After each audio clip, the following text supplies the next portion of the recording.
नमस्कार दोस्तों, सभी को जय श्री राधे कृष्णा। आज हम फिर से अपने बाबा के पास आए हैं जो कि संतोष द्विवेदी जी हैं। और बाबा के हमको बता रहे थे, बाबा को बहुत सारी मतलब जितने दिन से हैं पूरी जानकारी इकट्ठा करके रखे हैं। और कैमरामैन भैया हमारे आप आइए और बाबा जो बता रहे हैं इसको आप रिकॉर्ड करिए। तो बाबा आप क्या बताने वाले थे? ऐसा है, कुछ दो चार शब्द यही हनुमान जी के बारे में लिखता रहता हूँ जी। अब सुग्रीव का कहा था, वह समय सुग्रीव से बड़ा बलवान क्यों नहीं रहन जी बाबा जाने जी। वह सब बनरन का राजा रहन। तो कहा था, कह देना जो एक पखवाड़े में नहीं आवेगा तो मेरे हाथ से उनका वध होगा। तब महावीर जी ने दूत बुलाए और सबका बहुत सम्मान किया। भय और प्रीत दिखलाकर तब सब चरणों में सिर नवा के चले।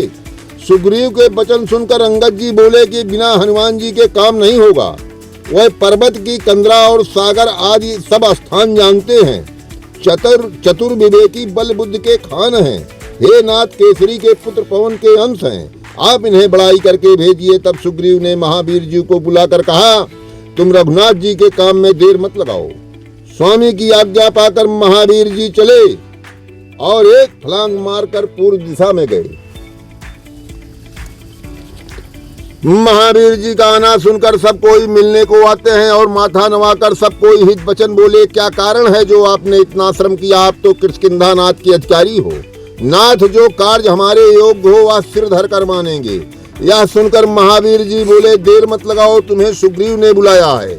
जल्दी जाओ, देर मत करो, बड़ा काम पड़ा है, सो मन देकर करो। यह वचन सुनकर सब कोई तुरंत ही सुग्रीव की जय बोलते हुए आकाश मार्ग से चले। 80 लाख और 700 प्रचंड बानर गए गवाक्ष जी बाबा नामक यूथप सहित कूदते आकाश मार्ग से चले। इन्हें भेजकर महावीर जी कूदकर रोहित पर्वत पर गए। दुधर्धन से बात सुनाकर महावीर जी कदली वन में आए।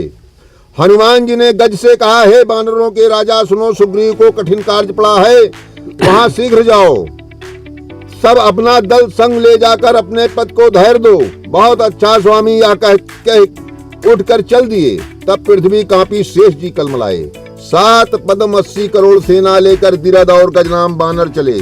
तब अंधेरा हो गया। तब हनुमान जी ब्याहर पर्वत पर आए और बलबीर के बड़े पुत्र को बुलाया। 30,60,000 दल सबने पवन पुत्र का जुहार किया, जो आपका कार्य हो आज्ञा कीजिए। किस कारण इतना श्रम किया? महावीर जी ने सुग्रीव और रघुनाथ जी की कथा सुनाई और विदा होकर चले। फिर महावीर जी धुंधमान पर्वत पर गए, वहां के बानरों को बुला दिया। श्री खंड बानर सुनते ही चले। 56 करोड़ बानरों को साथ ले प्रणाम कर सेनापत चले। तब हनुमान जी अंजनी पर्वत पर आए और कुमुद नाम वीर बानरों को बुलाया। 7 पदम 87 लाख वीर महाबलवान चले। बानर आकाश मार्ग में जय श्री राम की ऐसा कहते महावीर जी नीलगिर पर्वत पर आए, जहां नील नाम अग्नि का बुद्धिमान बलवान पुत्र रहता था। तब महावीर जी ने उसे भेद समझाया। वह बानर मेघ के समान गरजता हुआ आया। 4 अरब 412 सब समर में धीरधारी जुझारू अच्छे योद्धा थे। अनेक बानर वृक्ष आयुध हाथ में लिए सब रघुनाथ जी की जय पुकारते चले। तब महावीर जी बद्रिक आश्रम गए। फिर शीघ्र गंधमादन पर्वत पर गए और वहां तड़ागों में जल देख सुख पाया। फिर गज और गवाक्ष से मिलकर उन्हें बहुत प्रकार से भेद समझाया। वह माथा नवा के अस्तुत कर प्रसन्न हो चले। फिर महावीर जी अर्जुन पर्वत पर आए, जहां तारा का पिता वीर रहता था। सुषेण नाम महाबली वीर बुद्धिमान थे।